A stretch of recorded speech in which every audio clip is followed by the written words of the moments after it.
were united. The lands of America were home to tribes of natives known for their ability to live off the land and for the incredible stories they passed down. Within those tales roamed mythological beasts, imposing brutes, and fiends ripped from the fantasies and nightmares that we've sifted through to present in this archive of the top 10 creatures from Native American mythology. As we get ready to dive into Native American mythology, please take a moment to subscribe and click the bell for a notification of our next archive. Number 10. Aniwye.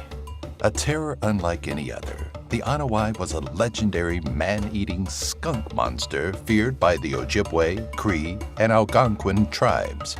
As skunks aren't known for their deadly claws, Aniwye was said to use its scent to incapacitate prey before eating them.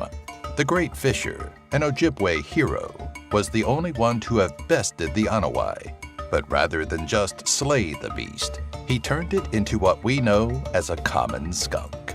Other versions of Aniwye dropped the giant skunk form and depict it simply as a man-eating giant. Number 9. Windigo. Told by the Algonquin, Potawatomi, Ottawa, and Chippewa tribes, the tale of the Windigo is a chilling one. These icy beasts were depicted in different tribal mythologies, the most popular of which share the general concept of stories of the modern boogeyman. To the Chippewa, tribal members that committed sin were turned into Windigo as a form of punishment. The person suffering the Windigo punishment would be frozen within the hulking beast chest cavity where its heart would be. Number 8. Basket Ogress. Envisioned as a towering woman carrying a large basket, the Basket Ogress, also known as the Basket Woman, was a tale told by the Kwajalein, Tlingit, Heiltsuk, and Salish tribes of the northwestern coast. It's believed that the horrid ogress caught careless or disobedient children to bring back to her lair to be eaten. Many have been said to escape her grasp, however, as she's known more for her brute strength than any degree of intelligence. When tribesmen wished to keep their children in line, they often told the tale of the Basket Ogress. Number 7. Chenoo.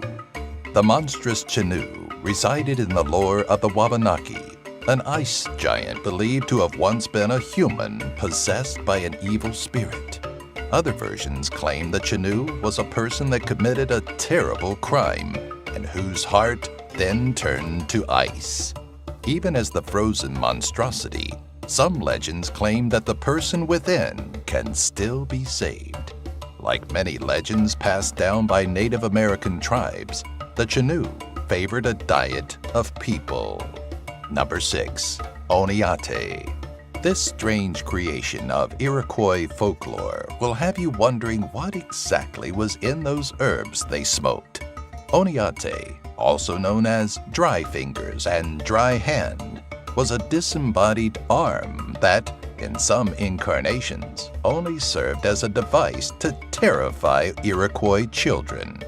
Other versions of dry fingers paints a more wicked picture, where the mummified arm attacks those who pry into the business of others or speaks ill of the dead.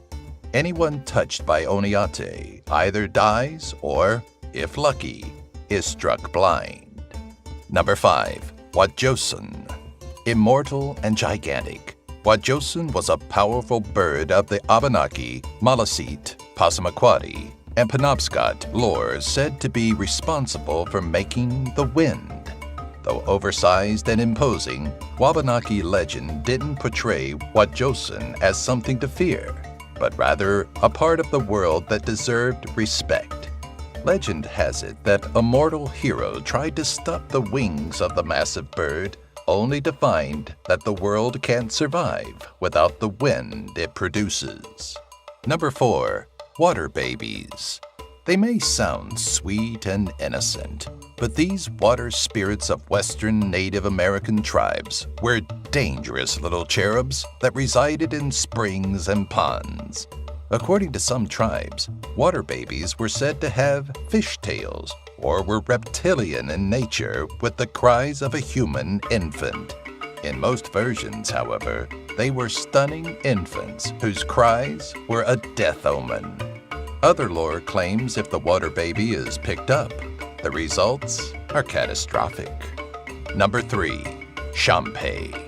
Casually described as the Bigfoot of the Choctaw tribe, the Shampe was an ogre with a taste for beautiful women. Descriptions differ, with some versions of Shampe being depicted as a giant and others as a massive, hairy man. Despite its size, chances are you would smell Shampe before you saw it, as its stench was considered so strong that it was impossible to be around. No human could be in the Shampe's presence long enough to kill it. Number 2. Swamp Woman. There's no confusing where you'll find this Wabanaki legend, or really what it is. These terrifying women were believed to reside in swamps local to the tribe, crying without any apparent cause. Those that follow the cries of these aquatic women were never seen or heard from again. Children were often targeted and killed, then eaten simply out of spite. Some versions peg the swamp woman as the spirit of a childless woman who calls to children simply because she's lonely. Number 1. Rolling Heads. The Midwestern and Plains tribes of the Cheyenne, Cree, and Assiniboine believed in the grotesque rolling heads. These disembodied heads sported stringy, tangled hair and pursued people by rolling across the ground. Okay, that actually sounds hilarious to watch, but how a rolling head is created is far less humorous.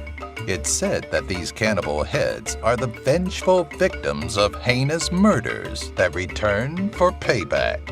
Even when their murderer is killed, rolling heads don't ease up until someone kills it, typically by drowning it. If you enjoyed this look at incredible beasts and mystical monsters, don't forget to give it a like and comment with an idea for our next journey into strange mythologies and lore.